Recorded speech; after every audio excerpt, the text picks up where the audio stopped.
Hello, boys and girls. Greg from the Scary Spirits podcast here to make you another cocktail.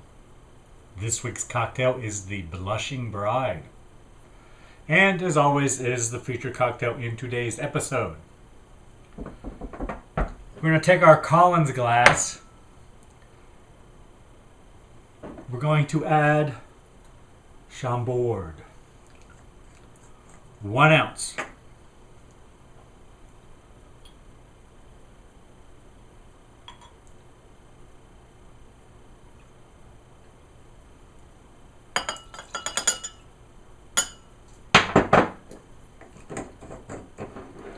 Next, cubed ice. Fancy.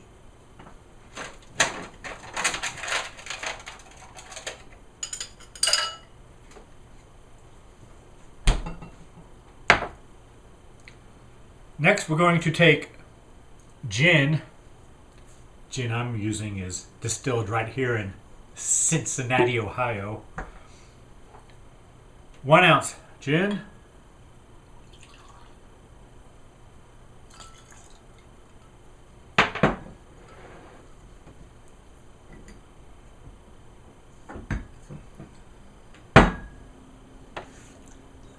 Lemon juice,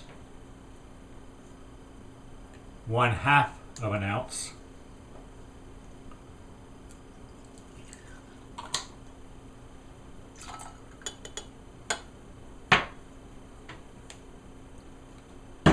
Simple syrup, another 1/2 an ounce.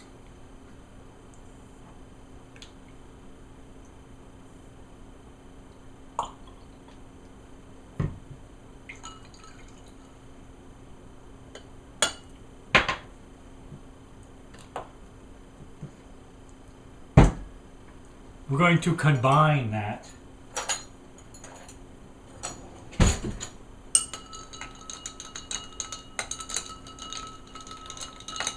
Then we're going to top with soda water.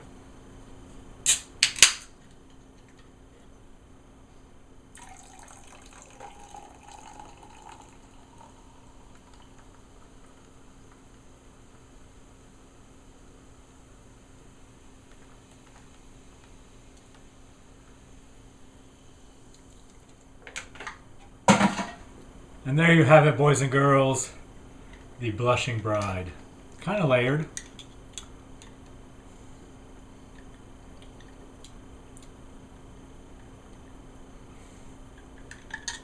Yeah, not bad. Thanks for watching. Hope you enjoyed the podcast. See ya. Oh, eternal youth, that elusive, unattainable goal that often devolves into straight-up horror. As it does, yet again, in this week's episode of the Scary Spirits podcast, The Corpse Vanishes. My question to you is, why is it almost always the women who are trying to stay young, while the men are helping them do it? Are we vain, or does societal pressure cause us to resort to ridiculous lengths? We've all heard it, women get old and men get distinguished. I'm all for trying to stay young at heart. But come on, we can't go around stealing blushing brides' gland essences to do it. Seems a bit extreme. I mean, I'd be happy with distinguished. Cheers. Welcome to the Scary Spirits podcast. Please be advised that the presenters may use adult language and/or discuss adult situations. This podcast is not intended for younger listeners or those that may be easily offended. So, if you're ready, let's go.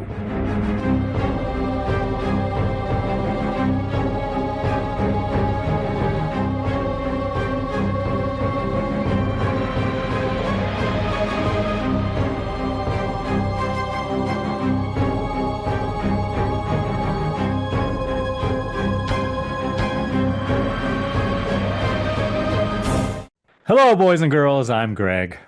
Hi, everyone. I'm Karen. And welcome to the Scary Spirits podcast, the podcast that combines the two very different but highly compatible worlds of scary films and alcoholic spirits. What could possibly go wrong? Indeed. How are you, Karen? I'm doing great, Greg. How are you? I'm okay. Thank you for asking. Oh, it's a beautiful day here in Ohio. You didn't get out there and do some thirsty work? I did. I did some thirsty work. I did. Did some yesterday, did some today. Yep. Yesterday wasn't as nice, but today was No, beautiful. but still, you just got to keep working through it, Karen. It's true. Doesn't matter if it's overcast and cold. Shit needs to be done. Thirsty work is thirsty Thirsty work. work Yeah, must be done. All right, Karen, I believe this film was your choice, was it? Was it not? it was. What film have you chosen for us this week? I chose the 1942 classic, The Corpse Vanishes. Any reason you chose this film, Karen? This movie debuted in 1942 on May 8th, and this podcast that we're recording right now will come out on May 7th. So we're celebrating an anniversary, are we? We do like to do that. Look at you, Karen. You're going to be very upset with me when I reveal mine for next week. Is that going to be any different? I mean, True, Karen.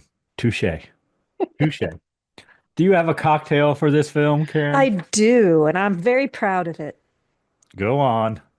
What is the I don't cocktail like your you've tone. I chosen? saw your face. You can't see his face, but he You mocked got me. lucky.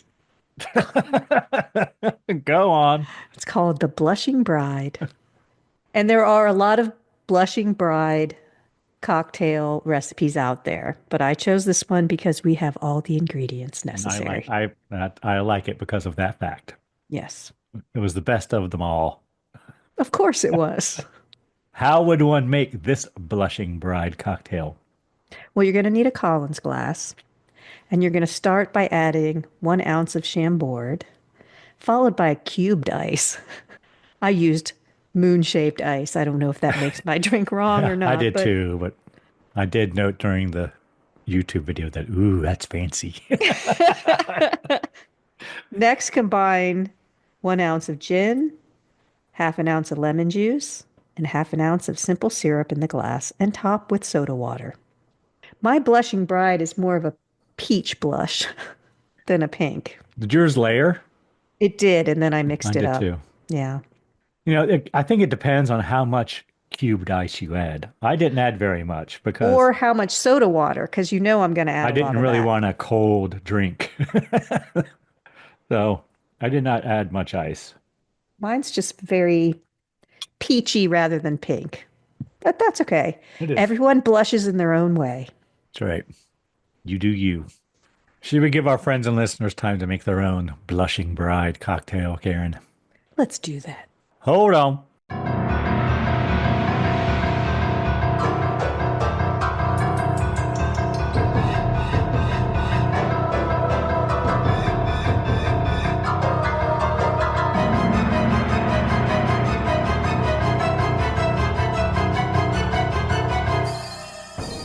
And we're back.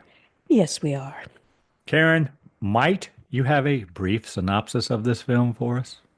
I do. Go on, tell us all the story. Dr. George Lorenz and his wife are getting on in years, but they've thought of a way to thwart aging. Lorenz abducts a nubile bride-to-be, Alice, and plans to extract her valuable body fluids to inject into his wife, restoring her health and vitality. Journalist Patricia Hunter is investigating the case of the missing bride. But when the trail leads her to Lorenz, she doesn't realize she's in danger of becoming his next victim. Thank you, Karen. We are a match. I like that phrase, getting on in years, Karen. It's almost like they're both leveling up repeatedly. Yes, I like nubile bride-to-be. That's always a good thing, Karen. Can't beat that. All right, Karen, tell us everything you really enjoyed or were pleasantly surprised by in this film from the war-torn years of 1942, Karen. I like that it's a nice short film. It's got a pretty small cast. I could keep track of everyone. I like the story. In my mind, it was almost like Bella's still a vampire. You know, he's sucking out fluids in order to stay young or become young again. So, in a way, I mean, he's helping his wife, but it's still kind of a vampire thing in a way, if I was going to write an English paper. But so I like that. It's like a twist on it. I thought the acting was pretty good. Loved the shoes. Oh my God, love the shoes. As usual, 1940s shoes. I love a plucky reporter, a plucky female reporter. They seemed to like those back then. I enjoyed it. I mean, is it great? No. There's nothing exceptional about it, but I enjoyed watching it. Some nice shadow work here and there, a little eyeball acting with Bella. Gotta appreciate that. And that's all I got. Do you have anything that you liked? The first thing I wrote, and I'm not sure if I wrote this because I liked it or I didn't, or it's just the way it was. It feels like a silent film to me, even though it's not. It's got very quick transitions. So it's only an hour long, but we get a lot of different scenes in that hour because we're just quick, Back and tra forth, back and forth, yeah, back and changing forth. different scenes. There's some nice shadow work in it, I wrote. The music was good. And He plays the piano a lot in his movies. I organ. Well, was, he's playing the organ in yeah, this. but he plays the keys. And I wonder if he was a pianist or something in real life. Don't know. It did have some, 1942. That seems like a million years ago to me, Karen. So it did have some interesting kind of social commentary on, especially like women's rights, it felt like, and women's lib and whatnot. Well, that's the plucky reporter. Yeah. This is, during 1942, World War II is off and running. United States is in it. We got your, You can do it. yeah, they got Rosie the Riveter. Rosie Riveter. Yeah, you got your Yeah. female joining the workforce to like support the war effort and whatnot. So it's kind of interesting. And also, I wondered, this is 1942. I wonder if Bela had issues, problems during those years, during the Second World War, because of his Eastern European accent. Even though, I mean, we did have some allies, Eastern European allies, but still, I was just curious. That'll be my subject of my research paper, There Dr. you Karen. go. That's pretty much all I got. Looking at the cast of characters, there is quite a large cast, but not many of them are all that important. You don't even need to know their names. You don't even really need most of them. Yeah, I call Bella the whole time, pretty much. Every now and then I'd say Dr. Lawrence, but It's a quick little the caper, hunchback and the little person and the maid especially, I had her name written down, but I had no idea how to say it. No, I just called her the maid. I said, "Yep, I'm not going to even try that one." Anything you didn't care for, Karen? You kind of mentioned it's a little choppy. It's also kind of frustrating in that they're talking about some of these women are basically taken, kidnapped, whatever. And they're like, well, they could be alive. They might be alive. They might not. We never find out.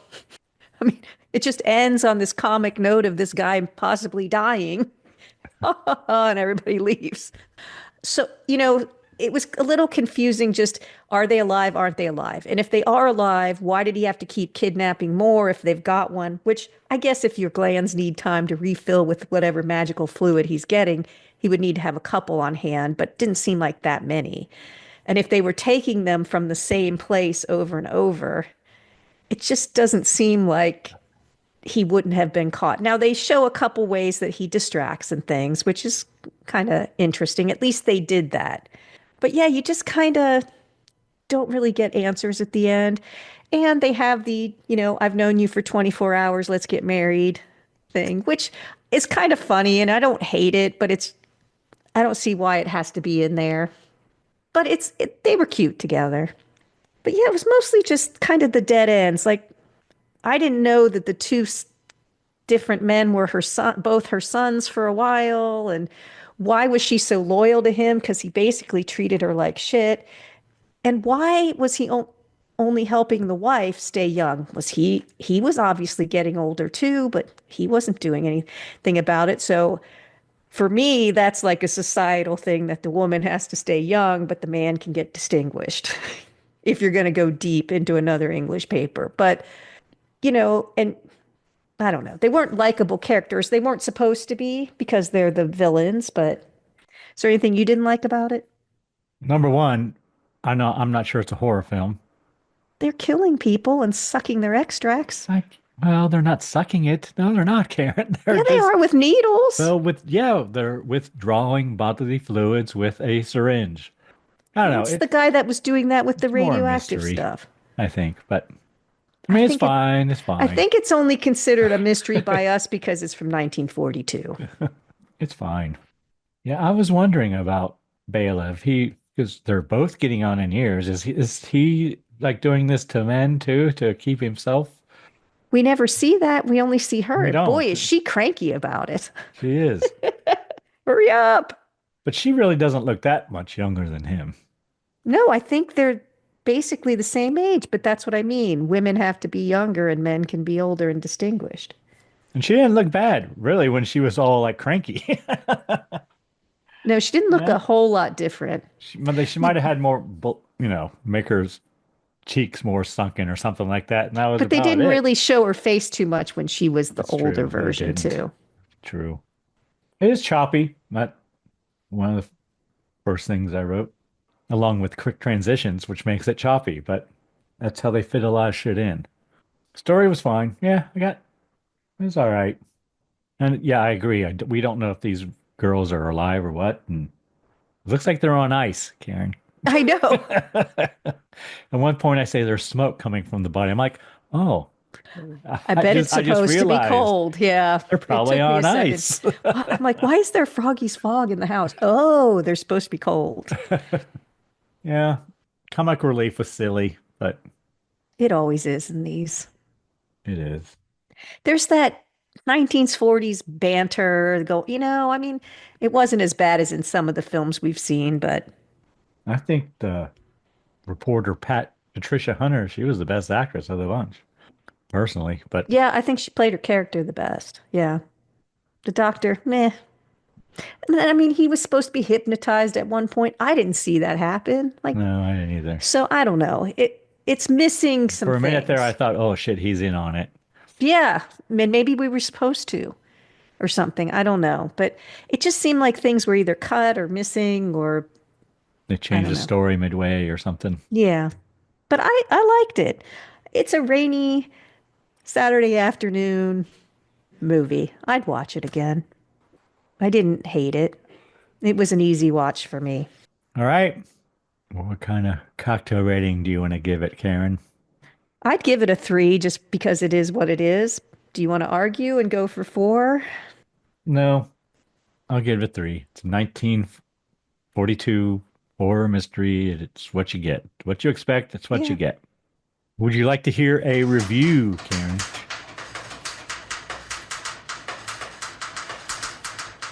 I would. When's it from? It is from May 1st, 2006. Oh, okay. Cannot find a review from the time. Could not find really any of her ratings either. Well, I did find some, but I couldn't find Google users, and Hmm. it takes all the fun out of it if I don't got no Google user ratings. Review I have is from a film reviewer named Dennis Schwartz. Apparently, he's legit. He's got his own website and everything, Care. Well, And he's been doing this since 2006, at least, apparently. A creaky Poverty Row mad scientist film from yesteryear that stars a past his prime Bela Lugosi. So I'm not sure he was past his prime, but whatever. he didn't look that much older. No, Well, maybe he was using no, extracts. he's 10 years past Dracula, so it supplies enough entertainment to be slightly better than most such low-grade films of the genre. It's adequately directed by Wallace W. Fox and written by Harvey Harris Gates, Sam Robbins, and Gerald J. Schnitzer. It took 3 people to write this, Karen. There is an epidemic in the city of brides dying at the altar and their corpses vanishing before they reach the morgue. Hard-boiled reporter of the Chronicle, Pat Hunter, gets her crusty editor Keenan to assign her to the story. Pat discovers all the vanishing brides were a rare orchid not sold in florists, but raised by eccentric European botanist Dr. Lorenz. Pat hitches a ride with a young Dr. Foster to the upstate mansion of Dr. Lawrence to interview him. Forced because of a rainstorm to stay overnight in the strange house with the eccentric Lorenzes and his crabby wife, Countess Lorenz, Pat discovers the couple sleep in coffins. There are unannounced visitors in her room who appear through a secret passage. The basement has many crypts with young women, and that her orchid with the distinctive sweet smell, a rarity since orchids don't smell, to put the brides in a coma, not actually killing them as first thought, has disappeared. Lucky to get out alive, she has her newspaper splurge to set a trap for Lorenz by having a fake wedding with an actress friend named Peggy she hires to be the bait. The plan works in smoking out Lorenz, but he evades capture by kidnapping Pat and taking her back to his lab. But Pat is lucky to be rescued in the nick of time through the efforts of Lorenz's freakish house servant, a bizarre mother with two sons, a dwarf and a lecherous bestial one. It's finally learned that the scientist uses the body fluids of his young women Vix to rejuvenate and keep forever young his 80-year-old wife. And he does give it a grade of B minus. Well, he just did our whole job. Yep, Thank you, Cleveland. Good night. there you go. All in 2 paragraphs, Karen. Yeah. Well, it is a short film, so. Are you ready to get into it? Scene by scene, Karen. I think you want to tell us what movie you've picked for next Oh! week, Greg. Is it my turn already? Yes, it is. Karen, the film I have chosen stars Sir Christopher Lee What? from 1968, a film called Dracula Has Risen from the Grave. You sure we haven't seen that? Yes, I am sure. I have not marked it off my spreadsheet. What's the summary? Because I think we saw that. We have not seen it, Karen. What's the one from the 70s we saw that was very with the coffee shop and the groovy kids and With Miss Caroline Monroe, Karen. That one? That one, Karen? That one? yes, sorry. Oh. That one is Scars of Dracula from 1970. All right. Do you have a drink to go with it? I do, Karen. The drink I have chosen is called the Veronica. Ooh, I thought it was going to be like the Dracula gin and tonic. No, no. This is not a drink just adding some vampire thing to the beginning of it. This is the Veronica.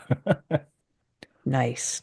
So we're going to need 2 ounces. The recipe calls for Adrift Distiller's vodka, but I'm just going to use Grey Goose vodka because that's what I got. 1 ounce grapefruit juice, a half an ounce Saint Germain elderflower liqueur, Karen. Ooh, Half an ounce simple syrup.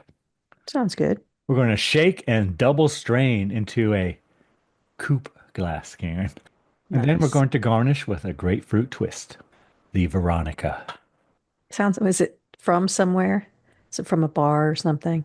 It's from adriftdistillers.com. Oh, so I just that's why you wondered. need to use Adrift Distillers Gotcha. vodka. I just thought maybe it was named after someone famous or something.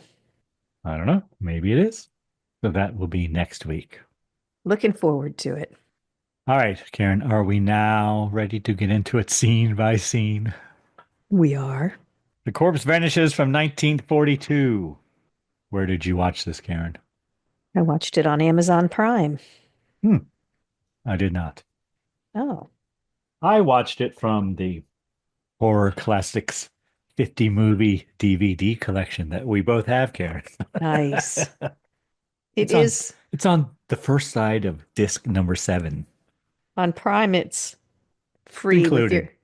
but you do have to watch a minute and a half of ads before you get to see it. So I don't know if the quality of mine was worse than yours or Mine wasn't great. mine wasn't either, but it wasn't bad either. No, it wasn't bad. So I don't know. Well, then But I'll tell you. Apparently it's in the public domain though. 'Cause that's how all these movies get on these big box sets. It's rated 13 plus for smoking, violence, frightening scenes, and flashing lights. Yes, I did. And alcohol use. Oh, I didn't. I have alcohol use. I have flashing lights, violence, frightening scenes, alcohol use, and smoking Well, there you go. from when I looked at Amazon Prime.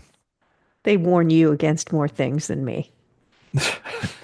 They Well, go, oh, it's Greg. We better throw up a few more yeah, we there. better put up alcohol use Yes. in addition to everything else. Yes, true. It might trigger him. All right, the film begins and we have credits, Karen. Next thing I have written down is wedding bells, and we're at a wedding.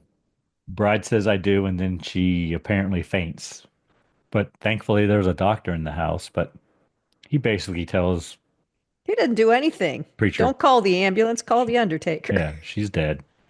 Call the Undertaker. They didn't even try. And then we see Bella in a hearse, question mark. Quick shot of him. He smiles in the back. But the reporter, Pat from the Chronicle, was at the wedding. So these weddings, apparently, that the brides are getting snatched from, for whatever reason, they're very wealthy. They're big weddings. Because the reporter, Pat, the reporter, is at them she's covering society news. She wants to be a hard-boiled reporter, but he's got her stuck in going to weddings and saying what the bride wore, stuff like that. Probably talking about her shoes. Yes. Who would do that? It's ridiculous. And then they take the body away in the hearse, and then the driver stops and pays a guy and lets him out in the middle of nowhere, apparently. Then back at the church, I guess the real hearse arrives, and they said, "Oh, He says, they we're already from took the him." mortuary and we want to talk to the doctor. And they say, that's impossible. The mortuary already picked up the body. And then we see a bunch of headlines, and apparently there's been 4 dead brides gone missing. There's just like words that go by real quick. Look like newspaper headlines. Then we cut to the police interviewing the guy we saw get out of the hearse. He doesn't know who hired him. He just did what he was told, didn't see him. It was dark. Yeah, he just wanted to make a couple bucks. More headlines. I didn't make a note of any of them, did you, Karen? No. Then we have a bride and her mother talking to the district attorney. So they must be pretty important. Mrs. Wentworth. And mother wants protection for the wedding. Yeah, so the daughter seems completely nonplussed. And I didn't look at all but there's probably been at least 6 brides at this point disappear, go missing. The daughter's like, psh, it'll be fine, mother. What are you worried? Well, they I would be die worried. and then their bodies go missing, which is Right. they So just I drop would be dead on the altar. concerned. Yeah. Then newspaper reporter Patricia Hunter enters, and I don't know, she must have been eavesdropping or something, but she is told by the district attorney that there will be no more disappearances of girls' bodies. Yeah, they're going to have guards. They're going to have, they're preparing finally. It only took like 6 dead women, brides, but now they're ready. Then we see Pat Hunter talking to her editor, and she wants to get off the social pages, but the Wentworth wedding is too important, Karen. Reporter Pat thinks she may find a clue as to what's going on, and her photographer scoffs at the idea. Yes. So then we see Alice Wentworth getting ready for her marriage. And reporter and the photographer arrive. And then Bella and his hearse arrive. Okay, but wait, before you go there, there are a couple little scenes. You're right, but before we see that she's even in the church, her bridesmaids come in and talk to her and tell her how beautiful she looks. So I was wondering where the tradition of having bridesmaids comes from. And you'll enjoy this because it dates back to ancient times, Greg, with roots and practices like protecting the bride from evil spirits and ensuring her safe arrival to the groom's village. Early bridesmaids were essentially hard. They were tough. They were tough, were they? Early bridesmaids were essentially handmaidens or servants who catered to the bride's needs. Over time, their role evolved to include emotional support, assisting with wedding preparations, and serving as visual part of the bridal party. But the reason they offered protection, so in ancient Rome and China, bridesmaids were thought to confuse evil spirits and prevent the bride from being kidnapped by rival suitors or highwaymen. Bridesmaids were often dressed similarly to the bride, creating a visual distraction to potentially harm the bride. Kind of like Star Wars Episode 1, Karen. Yeah, kind of like that. I just thought it was kind of funny. I didn't know that. I didn't either. And then also her future husband comes in to check, to try to see her. And his name is Dwight. And they're like, "Oh, you can't see her. You can't see her." And I said, "Okay, well, why is it bad luck for the groom to see the bride before the wedding?" And this is kind of funny. It stems from a historical context where marriages were often arranged. This tradition was in place to ensure the groom wouldn't back out if he didn't like the bride's appearance, potentially damaging the family's reputation and financial deals. That makes a lot of sense, Karen. So there you go. Hello, boys and girls. Thanks for listening to the Scary Spirits podcast. Karen and I really have a great time putting these episodes together. If you enjoy what you hear, please consider taking the time to leave a review wherever you listen. Reviews really help independent podcasts find listeners. The more listeners we have, the easier it is for people to find us. Now, back to the show. So then Mom sends the bridesmaids away and she wants to talk to Alice. Mom is worried about her. She asks if she is feeling all right. Yeah, the mother seems to think that these women were just sick somehow. And then when they got up to the altar, it all came together and they died because they were not well. And then I wrote a corsage arrives, but it's really a boutonniere or some shit, but whatever. Right? It could be a wrist corsage, maybe. But the card says, wear this next to your heart, my darling. So they assume it's from Dwight, the future husband. And it's an orchid they have never seen before. Mom and Alice say a prayer. At the wedding, Alice collapses and photographer gets a good photo, I wrote, Karen. Yes, he gets right in there. Put Alice's body in the hearse and photographer's taking more photos.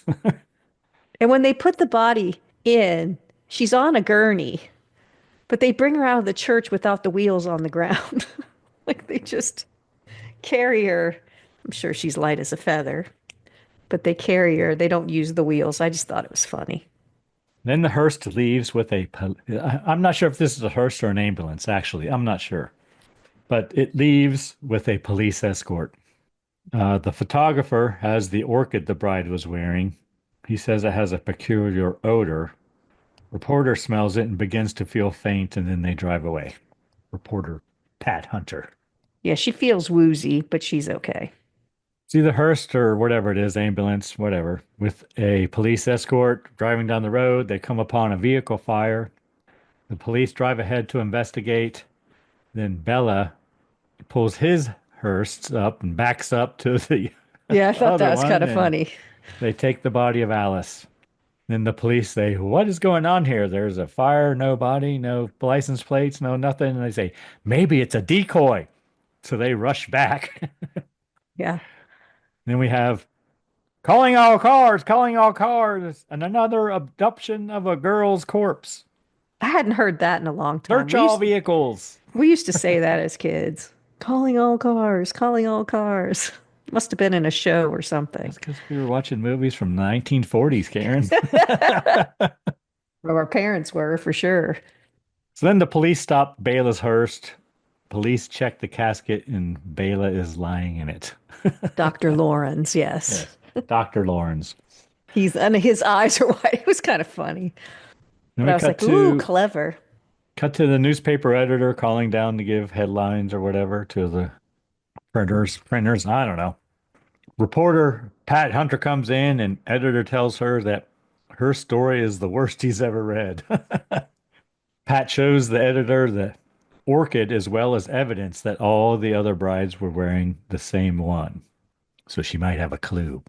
Editor tells her to continue investigating. Cut to the hearse pulling into the secret lair, I wrote, Karen. Yes. The Bat Bela, Cave. Bela gets out of the casket and he is told by the help there that the Countess is waiting. I mean, was he laying on top of the girl? I wondered that as well. They take Alice's body out on a gurney and they wheel her out. Wheel her into the lab. Countess is crying. She says she is dying. Bela takes a needle and injects it in Alice's neck. Were you triggered, Karen? No, I thought you might be after your visit to the dentist. Nope. And he draws out clear fluid from her neck, Karen. He does get an alcohol pad and He sterilize her does. neck before that. So Well, he's a doctor. he puts it in an Erlenmeyer flask. Then he mixes whatever he pulled out of her with other stuff in test tubes and beakers, I wrote. He then withdraws some of it and injects it into the Countess. Then we cut to a hunchback stroking Alice's face, and Bella whips him. But she was obviously breathing there. She was. And I didn't know if that was a mistake or we were supposed to see that. But I think maybe we were supposed to see it. But yeah, he beats him. And the little person is very amused. Toby is his name. Then Bella tells the hunchback, who I guess his name is Angel, who tells his mother, who's like the maid or whatever, that one day he will have to destroy him. Yeah, she doesn't like that he was beating her son. I mean, she did try to stand up to him a little bit, but doesn't go anywhere. Then Bella tells the Countess that she is beautiful and that he will always keep her that way. And I said, I can see in my notes, is he not getting older? Why does she have to remain beautiful and he doesn't? He tells her that they will keep Alice alive as long as she is of use to them. Yeah, so then I realized she was supposed to be alive. Cut to the reporter Pat Hunter asking someone about the orchid, maybe a flower dealer or something. I don't It's a know. horticulturist, which just is a person who works with fruits, vegetables, flowers, or ornamental plants. And his name is Mr. Smith, and he tells reporter Pat Hunter that Dr. Lawrence created that type of orchid. It's very special. He originally hybridized the plant. So then we cut to the train station. There's a coffin arriving for Dr. Lawrence. The horticulturist tells the reporter that Dr. Lawrence lives in Brookdale, which apparently is pretty close to them. Reporter arrives at the train station. Taxi driver refuses to take her to Dr. Lawrence's house. Tells her to hitch a ride with the truck taking the coffin up there. She tries to, but they won't let her ride, so she jumps in the back of the truck without them knowing. Yeah, she's pretty nimble in those heels. Driving down the road, the little person, Toby, sees So her. it's the two that picked up the coffin are the two sons, the hunchback and the little person. I don't know if we Not mentioned the that. hunchback driving. It's another dude driving. Oh, I thought it was the hunchback. No, it's another guy. Oh. Oh, because he says no and the hunchback can't speak. Yeah. Okay, you're right. Little person sees her. They stop the truck. Driver gets out and takes the reporter out of the back of the truck bed and drives off. And she left her bag in the truck, Karen. She starts walking. In her pretty shoes. Slingbacks, I wrote. She's wearing a nice dress, too. Yeah, I love the clothes from back then. A car drives up and she is given a ride. We learn it's Dr. Foster, and he is working with Dr. Lawrence to find a cure for his wife. And his wife is rather peculiar, Karen. And he does call them eccentric. And right here I wrote, love connection. Then Dr. Foster and Patricia Hunter arrive at the Lawrence's house. The little person lets them in. Countess is sitting on an altar as Bella plays the organ. Like a throne, yeah. And the Countess calls the little person a Gorgon, which is going to come up in a few weeks, boys and girls. Again, Dr. Foster introduces reporter Hunter to Bela and the Countess. Countess tells the reporter she was not invited and slaps her. Yeah, I was like, wow, that might be my new way of greeting people who were not invited to my house. Just wallops her one.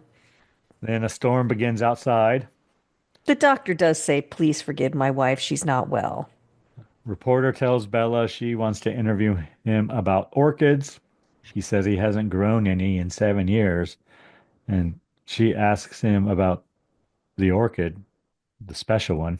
Yeah, so they called it a Stanhopea, which is a genus of orchids known for their large, dramatic, and often fragrant flowers, with pollination mechanisms that involve intricate pathways and scents to attract specific bees. So maybe that's why he had to hybridize it, because he wanted the scent of this type of orchid with possibly a one that didn't have it.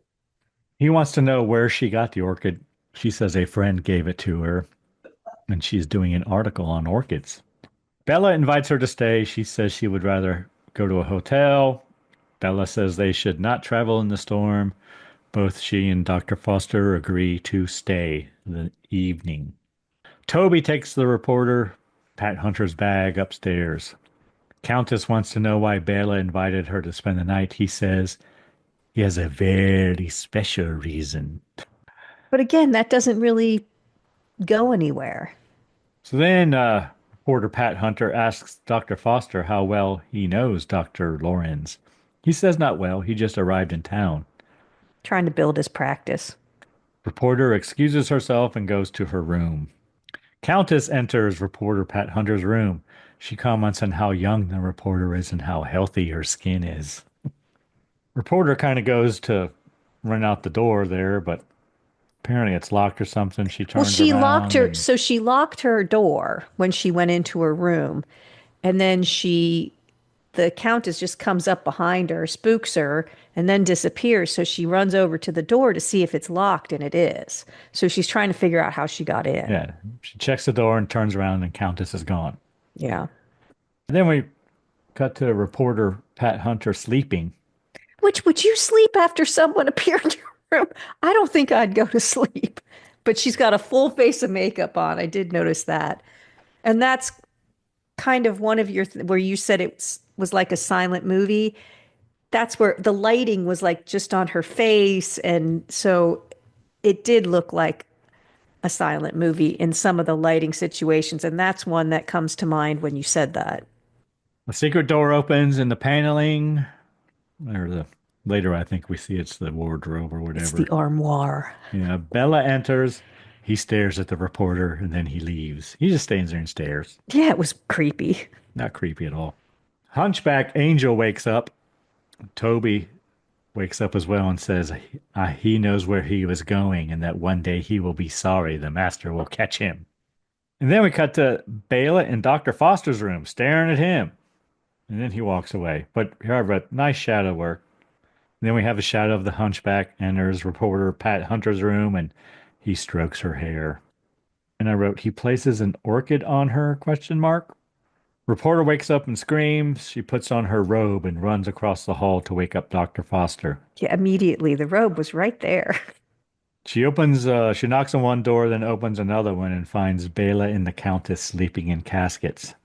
Dr. Foster comes out of his room and reporter Pat Hunter tells him that someone was in her room and they came from the corner of the room where there's no doors.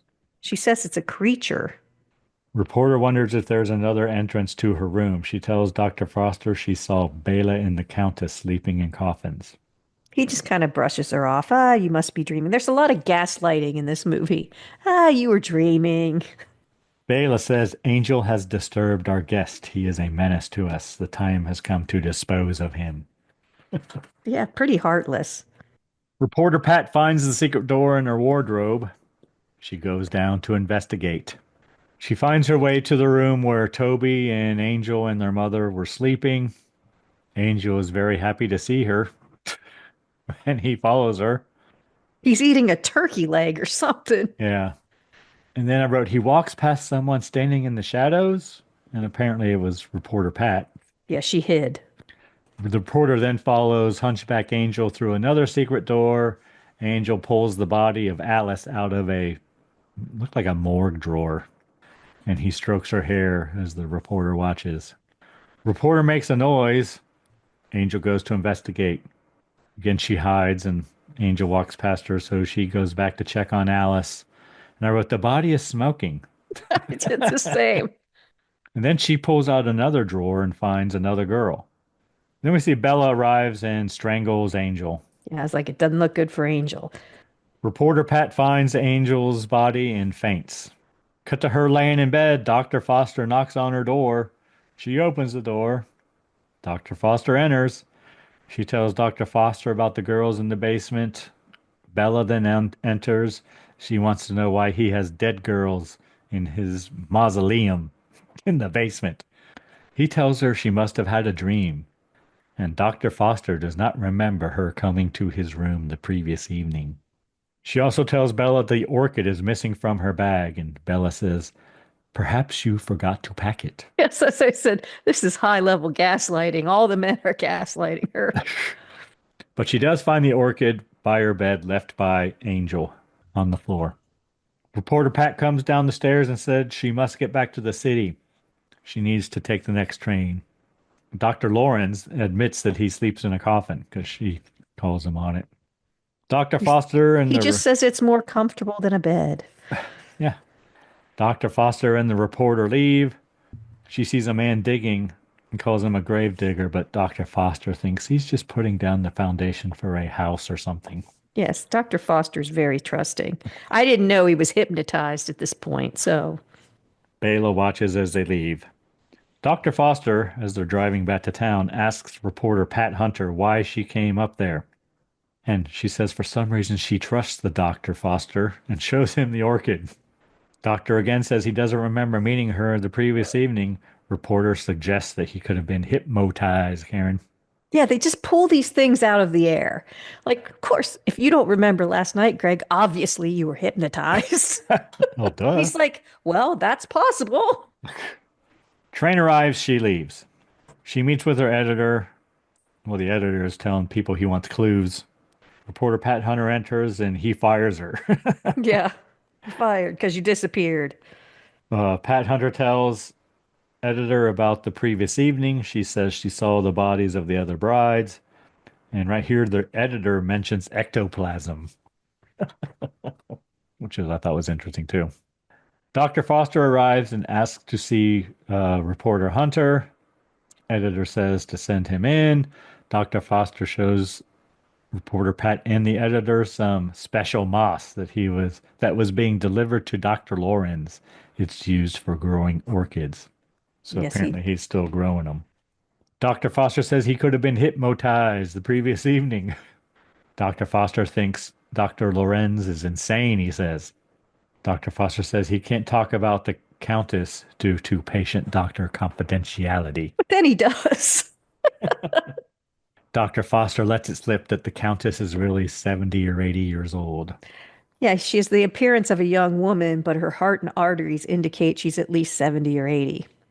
Dr. Foster believes the young brides are being used by Dr. Lorenz to keep the Countess in her youthful state.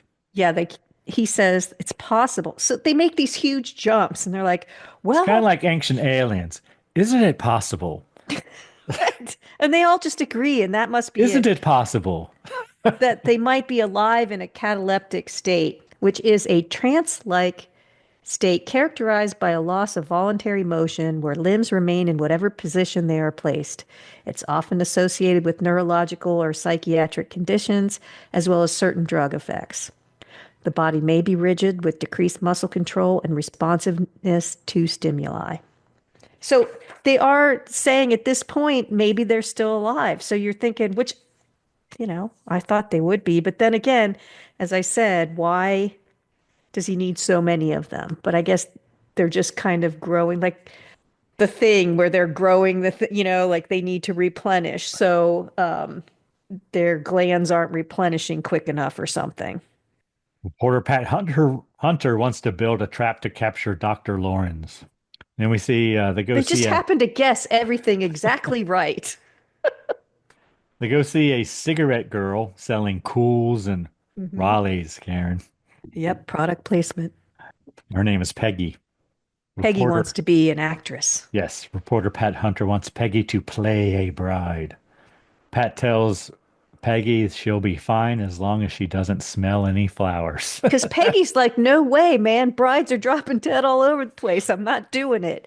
But Pat convinces her, you'll be on the front page of every newspaper. Your picture will be all over the newspapers and you will be famous. Think of the Hollywood advantages. That's right. All the agents will see your photo and think, yes. We must have her. Then we see Bella and the Countess looking at a newspaper, an announcement of the girl's wedding on June 20th, I believe. She's a June bride. They do mention June brides. The maid arrives and asks about her son Angel. Bella tells her to go back to work. Do what I say, woman. Yeah. Because she says, I hear him calling to me. He didn't deserve to die. And Bella don't care. Editor and Pat and Dr. Foster discuss the plan. Reporter Pat gives blushing bride Peggy a bouquet of flowers and a fake Nice. I orchid. like how you worked that in. That's what she called her. Yep. Called her blushing bride. Yep. You doubted me. You were lucky. The person playing the priest, I guess, comes in and asks if they want to use the word obey in the vowels. Yes. Or And cherish. You can choose. yes, and reporter Pat Hunter says, yes, use the old-fashioned word Yes. obey. An orchid arrives. Police take it away along with the man who delivered it. Yeah, and they gave her a different, like a fake orchid, so that whoever was watching would think she had the orchid. And then they intercepted the real one. Staged wedding begins, and as it's going on, Dr. Foster proposes to reporter Pat Hunter. He says, it's a shame this one isn't real. It's so beautiful. And Pat says, is that a proposal? And he says, yes. I just thought, and there we have it. And then a man comes and tells reporter Pat Hunter that the minister wants to see her. The real minister, apparently. She enters the, I guess, minister's office, and Bella No, is I think it's there. a trap. And it Yes. is. She screams, and then he chloroforms her, I guess. I don't know. He puts Something happens and she's out. a napkin over her mouth or a handkerchief, whatever. He picks her up and carries her out. Then Dr. Foster goes to the office of the minister because I guess he's worried, and the door is locked. He busts through and finds the minister on the floor. Very manly. Right here, I wrote 4 minutes left. Got 6 pages of notes for this 1 hour minute movie. Bella carries reporter Pat Hunter out to the car. Police see them and shoot the little person, Toby. He gone. But he's like, boss, He don't begs leave not to me. be left, yeah, but And Bella Bella drives just away. leaves him. Bella's a dick in Good this day. movie. Yeah. The car arrives at the secret lair. Maid asks Bella again about her son, Angel. No, I think she's asking about her son, Toby. Oh, that's right. Well, both of her Yeah. sons, yeah. They wheel reporter Pat Hunter into the lab, and the Countess is frantic again. Maid is upset that both her sons are gone. Bela slaps her. Yeah, he's just terrible. He prepares to inject reporter Hunter. Maid takes a knife and stabs Bella in the back. But he still tries to help his wife. Dr. Hunter arrives. Bella strangles the maid. She gone. I thought she was. Yeah. He stumbles back to reporter Pat Hunter. To try to get some of her gland Juice. fluids. Police juice. arrive. Yeah. Bella's hand is not steady, and he collapses. See the police making their way through the secret passageway. Countess tries to stab reporter Pat Hunter. She wakes up and pushes her away. Countess falls down to the floor, and the maid gathers the strength to stab her. Reporter Pat Hunter faints. Police and Dr. Foster arrive with the editor. Reporter Pat Hunter is going to get her byline. This is the next thing I have. Then we cut to reporter Pat Hunter and Dr. Foster getting married. Editor says she's finally a reporter and now she quits. Because of course. Because of he's course, married. she's going to be a housewife. Yeah. Because, yeah, that's how you honor your husband. Photographer smells the orchid and collapses. The end. Hopefully he's not dead. Would it be so bad? All right, Karen, what'd you think of the Blushing Bride? Better than I thought. That's pretty good. I like the raspberry, the chambard in it. Raspberry and lemon, Yeah, it's good. soda, water, little fizz. Yeah, I think if you didn't put the simple syrup in, you could use Sprite or 7 Up Yeah, and still could. kind of Yeah, could have used some Sprite. in I a haven't used pinch. Sprite in a drink in a while. I know. So Anything we learned today, Karen? we learned about bridesmaids, why you don't want the groom to see the bride before the wedding, Stanhopea, the genus of orchids that we talked about, what a horticulturist does, what a cataleptic state is. Cataleptic? Yeah, Cataleptic. I think that's it. Not catatonic. No, that's just out of it. Cataleptic, I think, is different. Okay. Anything else? No, it was a short movie. Yeah, that's a lot for an hour. I got a Star Wars reference in there. You did. I assume people will get it, but maybe not. Who knows? All right. We've already covered next week's film. Dracula Has Risen from the Grave, a Hammer production starring Christopher Lee. And Not Peter Cushing, because no, you haven't mentioned him. nope. It's got to have a Hammer Glamour girl in it. And Veronica Carlson. Oh, there you go. That's why you picked the drink. Okay. And we will be having a drink called the Veronica. See how that works, Karen? Fitting tribute. Yeah, so everyone who didn't listens to the end won't know until next week. No, you said it at the beginning. No, but I didn't say why. That's true. You had no idea that the Veronica Carlson was in that film. Well, I don't have a nice friend who gave me a Hammer Glamour book, Greg. You didn't read it before you gave it to me, Karen? No, I didn't want to crack the spine. Didn't look at the pictures or anything? No, well, I thumbed through it. That's why I asked your wife if it would be okay if I gave it to you. She looked at it first. Okay. This is a little different than I thought it was going to be. It's a little racy. It is called Hammer Glamour, Classic Images from the Archive of Hammer Films. It's one of our number one references for this podcast. Look, that's Veronica on the back Oh, jacket there. Well, there you go. He was only in a couple Hammer films, but she's back jacket cover worthy, so there you go. nice. All right, anyone you need to thank this week, Karen? Well, we need to thank our listener because there are many podcasts out there, and we really appreciate when you spend time with us. What about you, Greg? Who do you need to thank? Karen, I'm going to thank the band Verse 13 for providing all the music in the Scary Spirits podcast. Music definitely makes the podcast better. And I'm going to thank our friends and listeners in the Buckeye State, Karen. I know that one. So there you go. Ohio stepped up. Yeah, our homies showing a little love. Anything else, Karen, we need to cover? Just remember, please drink responsibly. Yes. Hey, it's Karen, and I'm here to talk to you about getting social with us. Did you know you can follow us on Facebook, Instagram, and YouTube at Scary Spirits Podcast? Or check out our website, scaryspirits.com. If you have something to say, email us at info@scaryspirits.com. And as always, thanks so much for listening. Please drink responsibly.